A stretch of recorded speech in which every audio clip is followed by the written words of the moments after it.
সংবাদ মাধ্যমগুলোতে আন্তর্জাতিক সংবাদ খুঁজতে গেলেই মনে হয় পৃথিবী জুড়ে তৃতীয় মহাযুদ্ধের প্রস্তুতি চলছে। প্রশান্ত মহাসাগরের এক পারে মার্কিন যুক্তরাষ্ট্র আন্ডার ওয়াটার ড্রোন নামাচ্ছে, তো আরেক পারে চীন ভাসাচ্ছে ড্রোনবাহী ক্যারিয়ার শিপ। অন্য সব কিছুর মতো প্রশান্ত মহাসাগর পুরোটাই যুক্তরাষ্ট্রের লাগবে।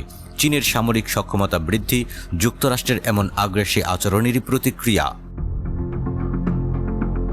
পৃথিবীতে প্রথম ডেডিকেটেড ড্রোন ক্যারিয়ার আনল চীন। কম অর্থ খরচ করে কার্যকর যুদ্ধ চালাতে মানববিহীন বিমান অভিযানের এই বুদ্ধি চীনের নৌশক্তির নাটকীয় বৃদ্ধির ইঙ্গিত। আর নৌযুদ্ধে ড্রোনের ব্যবহার বাড়ছে। যুদ্ধের আশায় থাকা অনেক দেশই তাদের নৌবাহিনীর রেগুলার এয়ারক্রাফট ক্যারিয়ার থেকে যুদ্ধ বিমানটির মহড়া করে ফেলেছে। চীনের নতুন ড্রোন ক্যারিয়ারটির ডিজাইন অন্যরকম।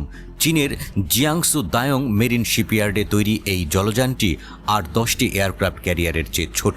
ফিক্সড উইং এয়ারক্রাফট ওড়ানো যাবে এটি থেকে। একটি চওড়া ক্যাটামারান হাল এবং লো ফ্লাইট ডেক দেখে মনে হচ্ছে এতে বিমানও অবতরণ করবে।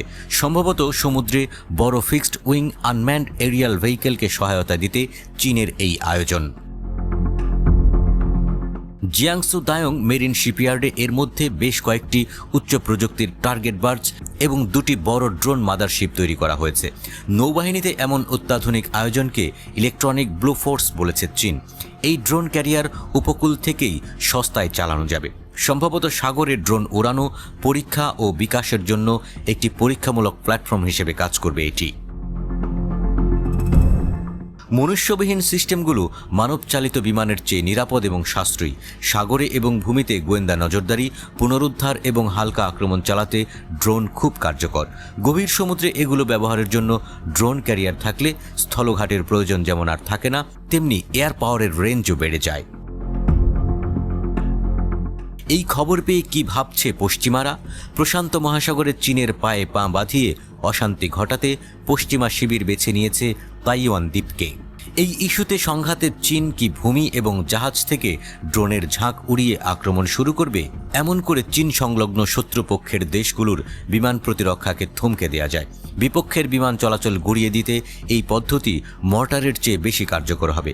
তারপর চালানো যায় কড়া বিমান এবং ক্ষেপণাস্ত্র আক্রমণ। বলা হচ্ছে চীন তার এয়ারক্রাফট ক্যারিয়ারের দুর্বলতা বুঝতে পেরে এবং খরচ বাঁচাতে ড্রোন ক্যারিয়ার বানাচ্ছে। তবে ক্যারিয়ারের পাশাপাশি চীন তার বিদ্যমান যুদ্ধজাহাজগুলোতে ড্রোন সোয়ার্ম সক্ষমতা যুক্ত করার প্ল্যানও করতে পারে। জাপান, তাইওয়ান এবং ফিলিপাইন বরাবর ফার্স্ট আইল্যান্ড চেইনে ক্ষেপণাস্ত্র প্রাচীর নির্মাণে কাজ করছে মার্কিন যুক্তরাষ্ট্র এবং তার মিত্ররা। তাদের মিসাইল ব্যাটারিগুলো প্রশান্ত মহাসাগরে চীনের প্রবেশ ঠেকানোর জন্য। তাইওয়ানের উত্তরে ও দক্ষিণে মিয়াকো স্ট্রেইট এবং বাশি চ্যানেলেও একই ব্যবস্থা করা হয়েছে। চীনের ড্রোন সক্ষমতার অগ্নি পরীক্ষা হবে মূলত ওই অঞ্চলেই।